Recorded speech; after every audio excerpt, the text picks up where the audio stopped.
دین صرف انہی کو دیتا ہے جو اس کے نزدیک پسندیدہ ہو۔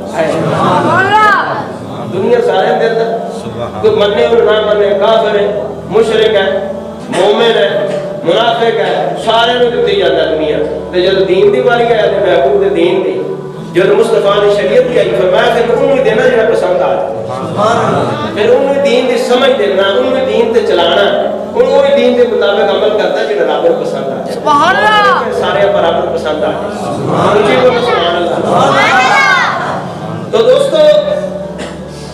فرمایا اس ذات کی قسم جس کے قبضہ قدرت میں میری جان ہے، ایک اور قسم کھا رہی ہے آمنہ دلال مدینہ دلائدار سرکار فرما دے او محبوب جن کی زبان دے پر رب فرما بے ما ینطق عن الہوا ان و الا وحی یوحا، محبوب بولے تیرا قرآن نازل فرما محبوب فرما دے اس ذات کی قسم جس کے قبضہ قدرت میں محمد مصطفیٰ کی جان ہے، میرے کریم آقا نے فرمایا کوئی بندہ اس وقت تک مسلمان نہیں ہو سکتا جب تک اس کا دل اور اس کی زبان مسلمان ہو۔ میں تین دو مثالہ دینا ذرا توجہ کرنے ہیں کہ جتنی دیر انہی دل اور زبان مسلمان ہوئے بندہ مسلمان نہیں ہو سکتا۔ مثال زبان تے کچھ دل